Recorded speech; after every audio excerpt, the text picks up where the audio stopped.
So yes, we'll be looking at that, plus other issues that concern you as a Nigerian, your well-being. And to do that with us this morning is Senior Advocate of Nigeria, Mr. Femi Falana, who joins us right here in our Lagos studio. Good morning, sir. Thank you for joining us. Let's start off with the big one, and that is this ultimatum, which a lot of Nigerians saw or heard yesterday from the DSS, or is it the SSS now?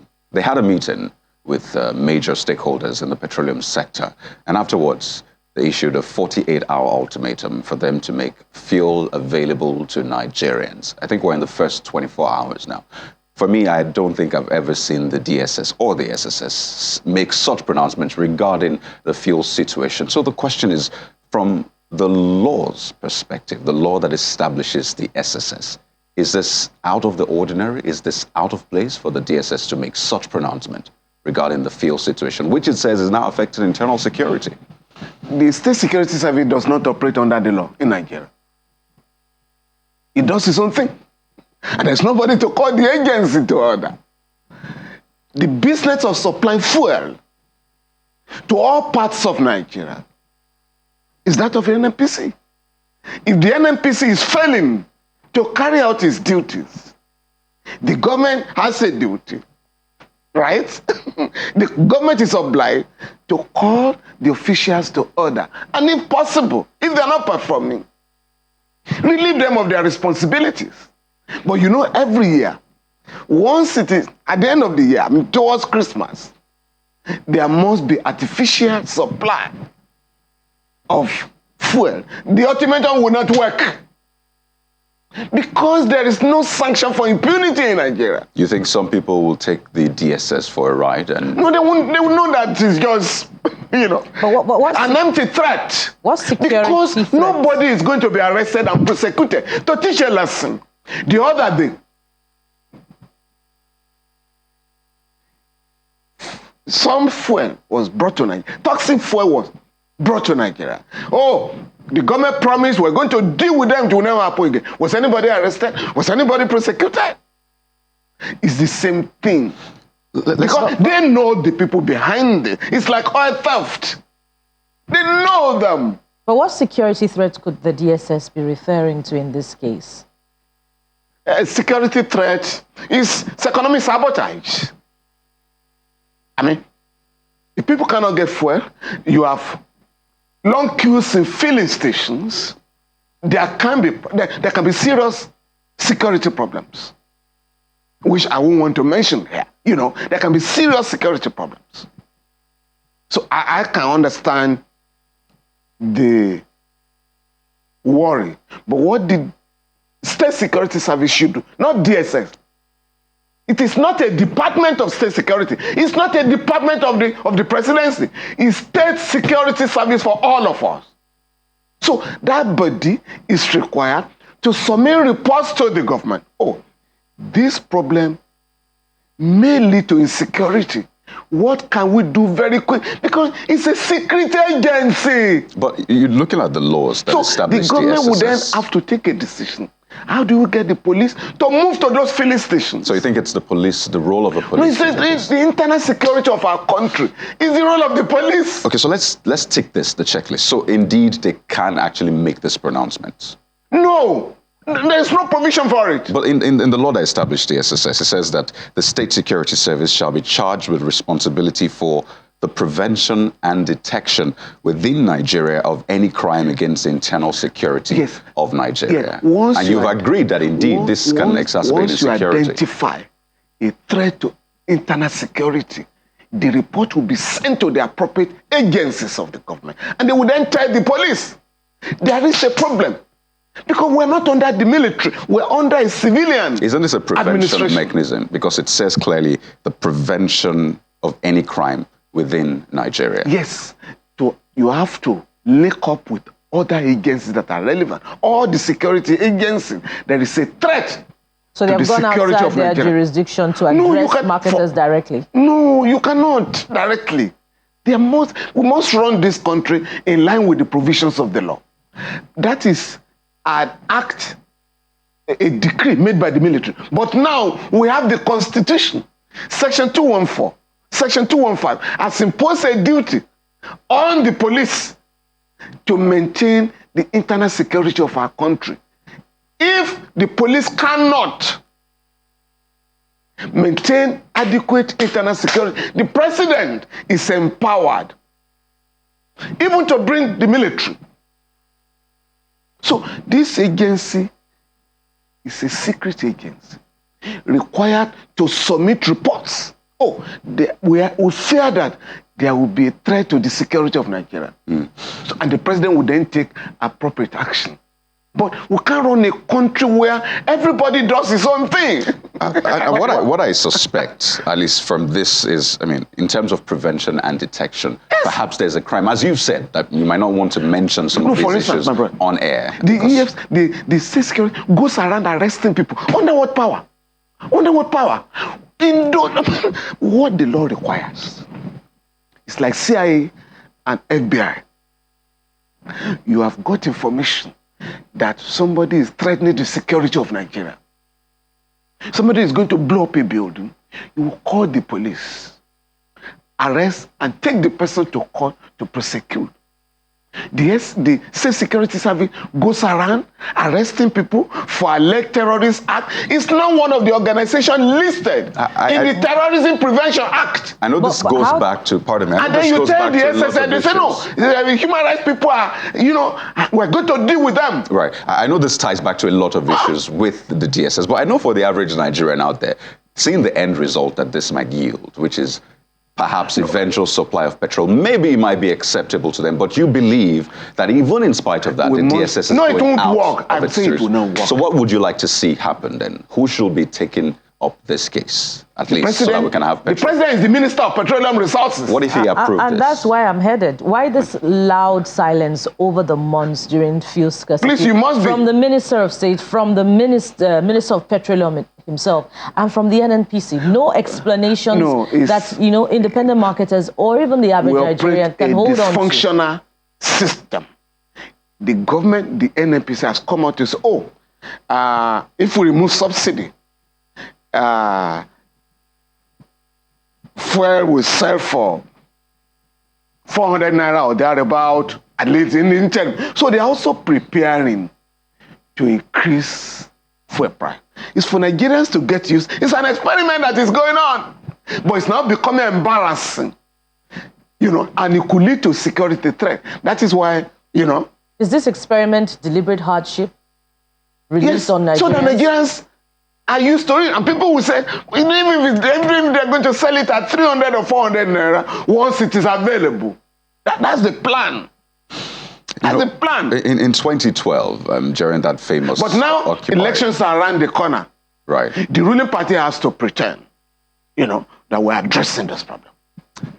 It reminds me of, lots of issues to follow, but I just wanted to, when you talked about subsidy, I remember that Occupy Nigeria protest, that famous one, which you were part of, addressing Nigerians on various issues.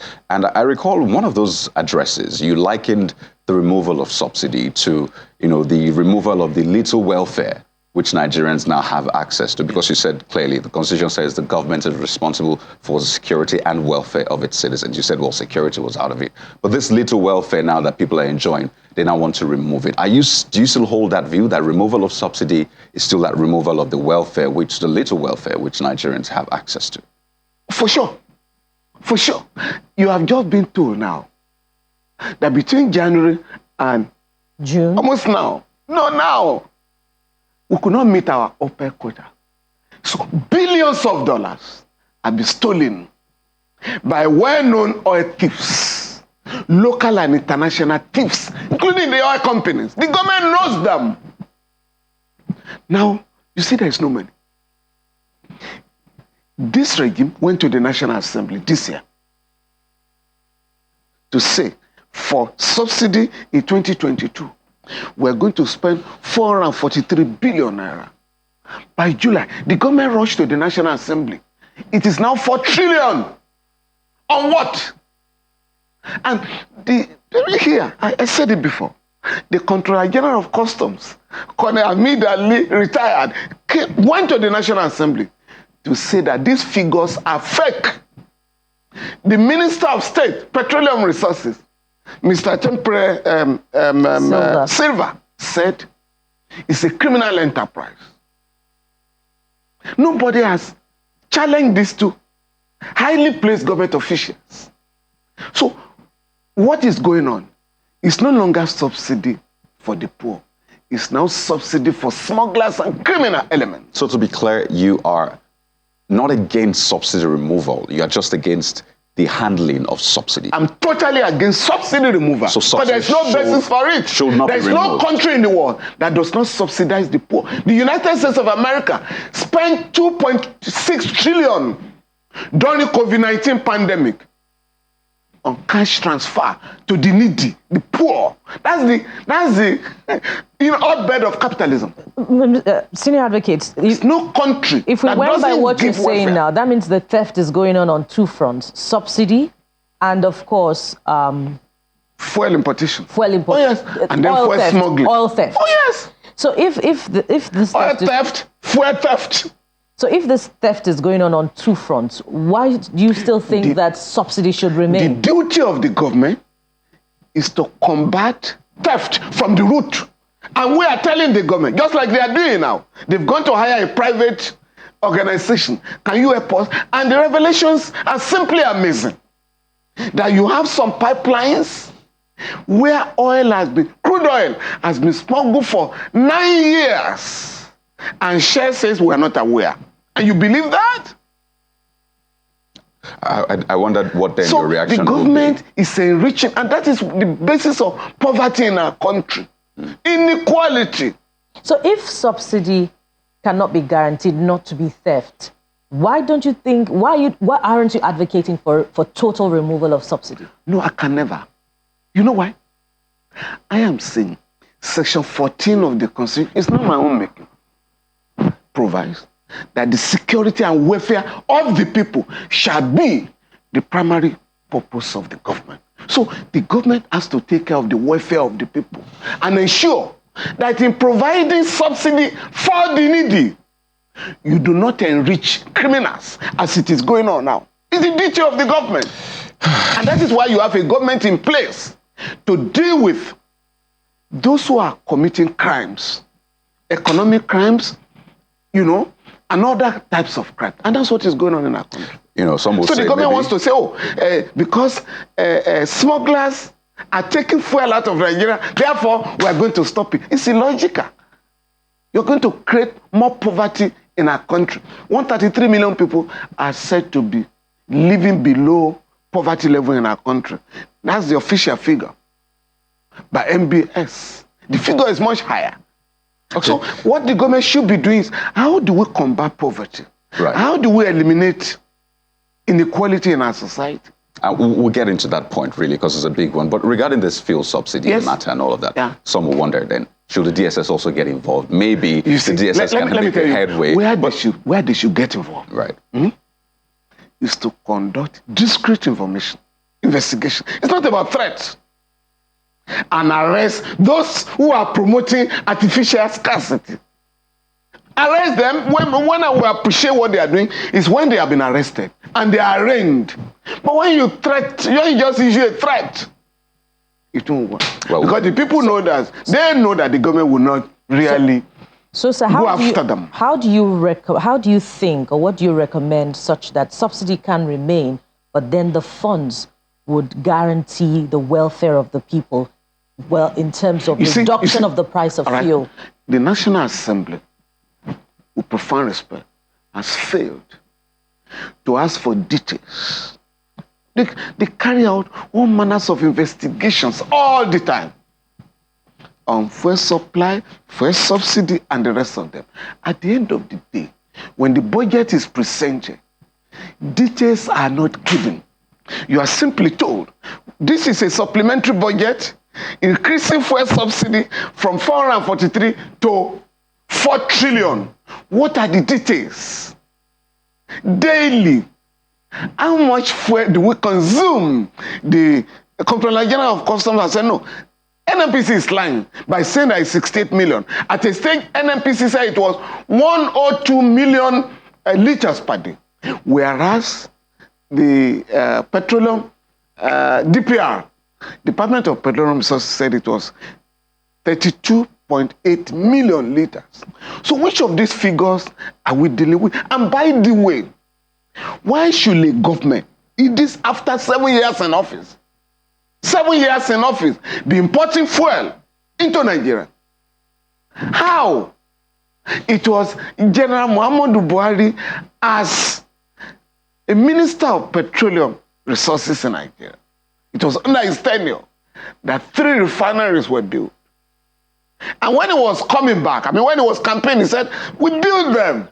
I'm going to build more and maintain. So what has happened? It looks like this is inevitable eventually, Senior Advocate, because the government looks like it has plans to phase out subsidy. I just wonder if you'll be protesting yet again if it is removed eventually. You see, for sure. You will be protesting. For sure. But let me tell you this.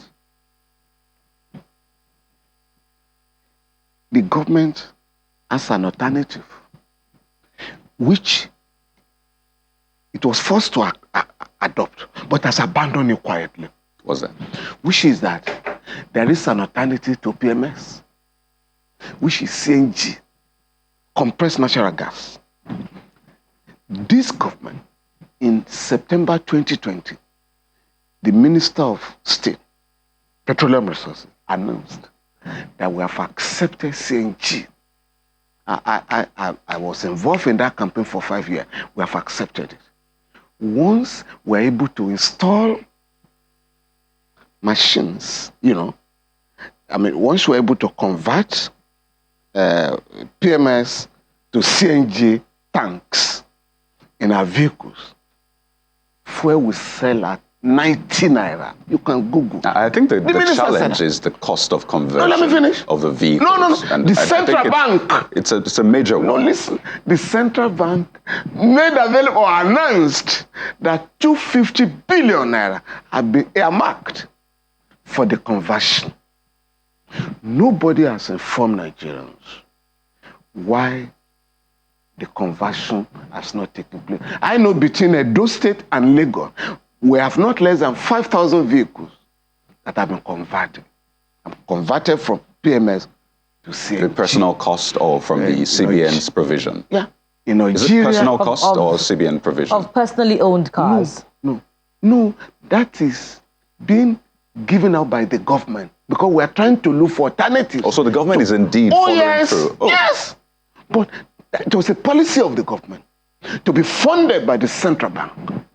250 billion naira was earmarked for it. But what has happened to the money? What has happened to the project?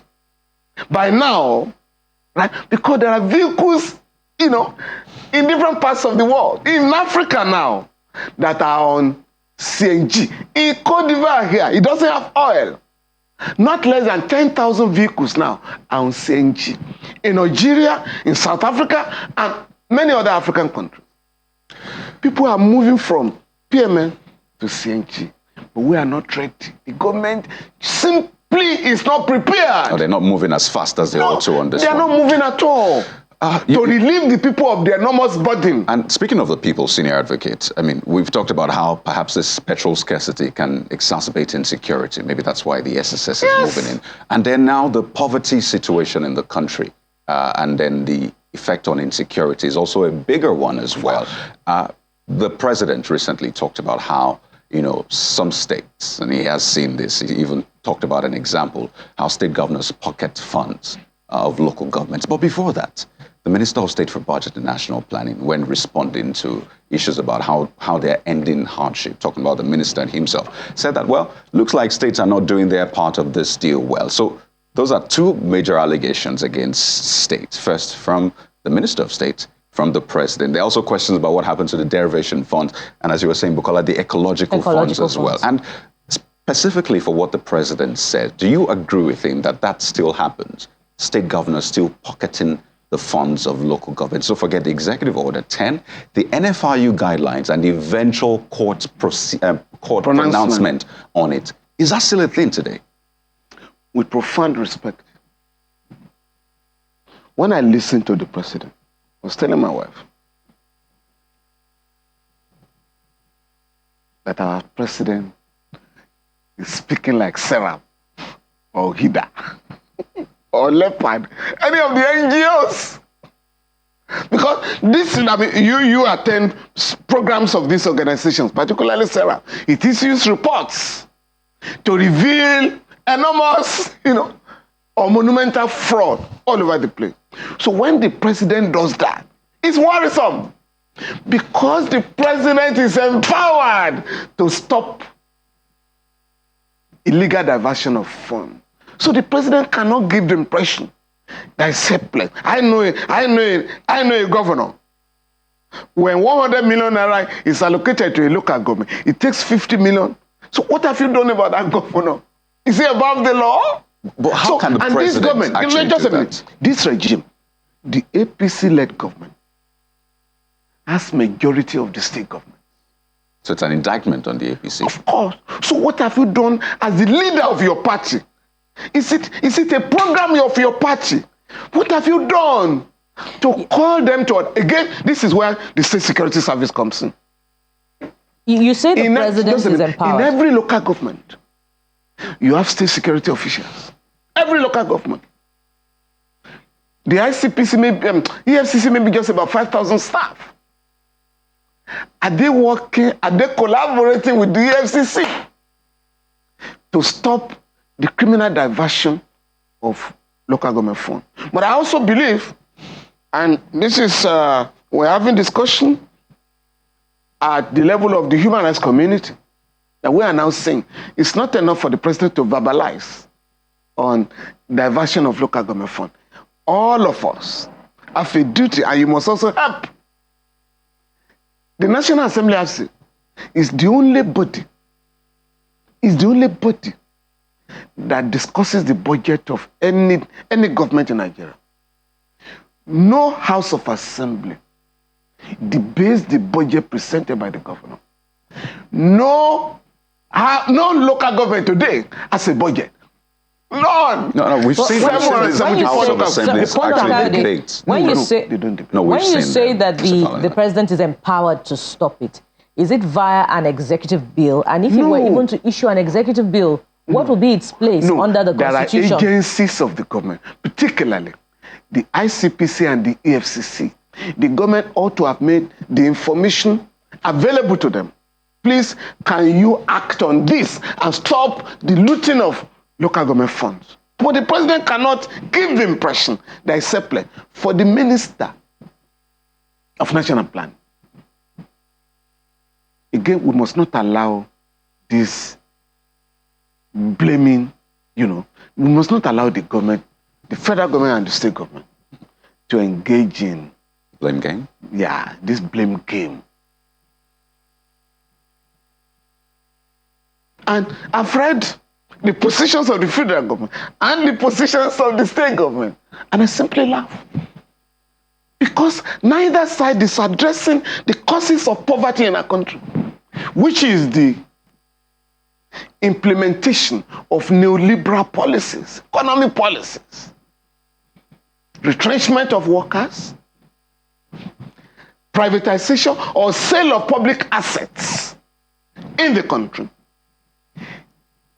commercialization of services beyond the reach of the majority of the people, importation of goods that can be produced in your country,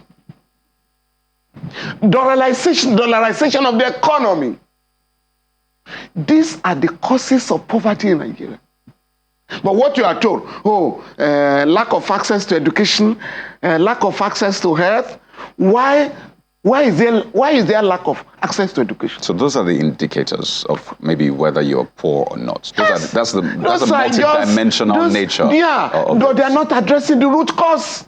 But before we begin to talk about the poverty, let's look at what the law says. Some lawyers have even said that some sections of the Constitution only recognize the two tiers of government, that they do not recognize the local government. It is on this that governors are writing that no law has guaranteed financial autonomy of local governments. What's your position on Section 7 of the Constitution provides that the system of local government in Nigeria shall be by democratically elected, officials.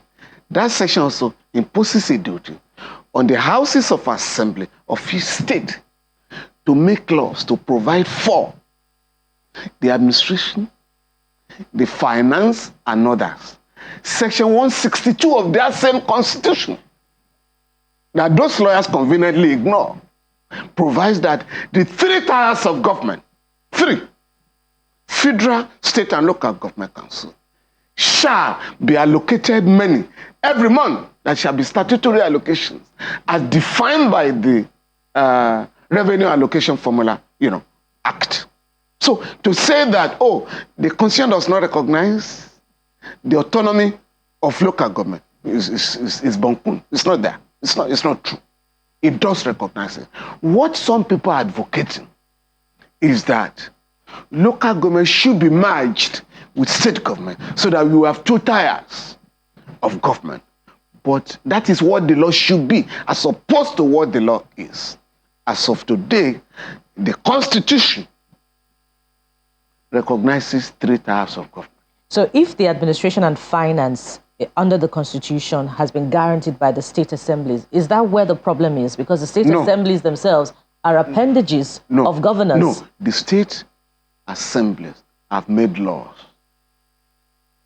that guarantee financial autonomy to local government. No, I've not come across any local government law that says the fund coming from Abuja meant for local government shall be merged with the fund of state government, even though the Constitution prescribes that there shall be state local government fund, right? That must be a fund. In fact, Section 7, Subsection 5 of the Constitution prescribes that state government shall give allocation, shall give money to local governments, in addition to what is coming from Abuja. The federal government. Oh yes, it's in the Constitution. So the joint account under the Constitution, how can it now then be weaned off of the control of state governors? Unless there is an amendment to the Constitution, whereby the local government will simply receive their own fund and put it in their own account.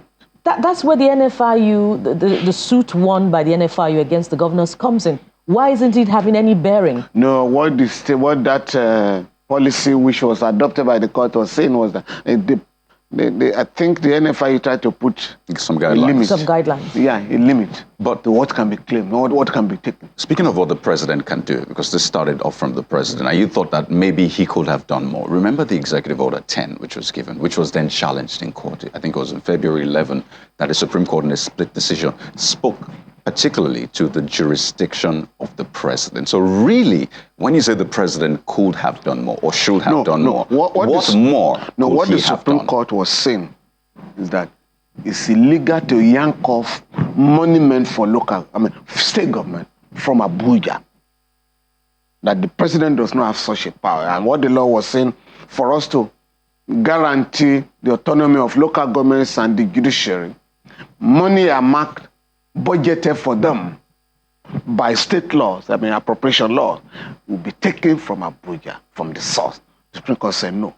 That does not prevent the president from asking the police, EFCC, ICPC, SSS, and all of them to monitor the movement of funds to ensure that money meant for local government, money meant for state government are judiciously spent. And money meant for federal government are judiciously spent. Look at what is going on now. At Abuja. With these, their cash transfer policies. To whom are you sending the money? You can't sit down in Abuja and know the needy in my village. How will you know? Oh, you're talking about the NSIP, the Social Investment Program, or the CBN's transfer? All of them. No, we need to disaggregate. No, it's very serious. No, the CBN's policy. That's the transfer limit. Yes. Is that one? No. Okay, just to be clear. So this is about the NSIP. Yes. Okay, go ahead. You have Empower programs. You have not just been told yesterday that about 70,000 names, ghost names, have been smuggled in. And then the trader money, market money, and the rest of them. In 2012, I got a judgment from the Federal High Court that the government of Nigeria, the federal government, shall restore the People's Bank. You remember the People's Bank? So as to give loans to the poor. Not just giving out money. Loans to the poor. Poor people and disadvantaged people who cannot access loans in the bank because of the conditionalities were to be assisted, through the People's Bank. The central bank has refused, optional, to restore the People's Bank. Because if you have the People's Bank with branches all over the country, the poor can go there. There will be records, but right now, there are no records. Senior Advocate, you just hear trillions have been given out. Distributed to who? I'm hoping I can quickly slot this in. Some governors have come out to make, to boldly say that they're not stealing local government funds and that the anti-corruption agencies can come after them to confirm just that. But then again, we see that there are very few state governors you see, who have assented to local government autonomy. How can you reconcile this on a very serious note, I'm not sure we should engage in generalization. I think the last time a governor said that, Governor Fayemi, who was then the chairman of the Nigerian Governors Forum, that they were not stealing government money. A chairperson of a former local government, Mrs. Faji in Ado-Ekiti, came out to say, you, Mr. Governor, you are not telling the truth. It was the time 100 million came to my local government. We only got 7 million naira. And that was the end of the story. So we know these things exist. But what would be ideal? If there's a joint account, the understanding of the drafters of the Constitution is that at the end of the month, local government and state government will sit down together and fund projects that will be of benefit to local government. I mean, that was the understanding. But what is now being said is that the money is being diverted. Now, but for me, I think these allegations, we should stop making allegations. So the president should come out and name those states? Yes, it's number one. Okay. Yes. Number two, all of us as citizens have a duty to demand for explanations instead of just attacking governors. Because this government, Ministry of Finance and National Plan, stop the monitoring of fund released to states and local and federal government. Before, there were publications every month. Oh, we have distributed 700 billion naira. Who got what was published? And people were using those publications to monitor and ask questions. I still saw that publication. No, they've stopped it. No, they only announced, we have distributed 700 billion naira. Yeah, they say the amount they distributed. Details are no longer stated. But for instance, for Governor Wike, who announced that we got money from Abuja. Right. Which has now compelled his colleagues in the oil-producing states to explain what they got. Nobody knew. So there's a lot of explanations to be made. The fault of Abuja. You cannot promote transparency and accountability by operating under the table. And the same should go for the ecological funds too. They should be published. Of course. It's always an interesting one with you, Senior Advocate. The ecological fund is going to court. But we have to anchor at this point. And I like the point you made that Nigerians should actually ask those questions. Yes, instead of making allegations. We should do this in the coming days, especially as we inch towards the coming election. But we'd like to thank you so much for your time on the program. Thank you very much. My We've been pleasure. speaking with Senior Advocate of Nigeria, Mr. Femi Falana, on this range of other issues. And definitely we'll be doing this in the coming days.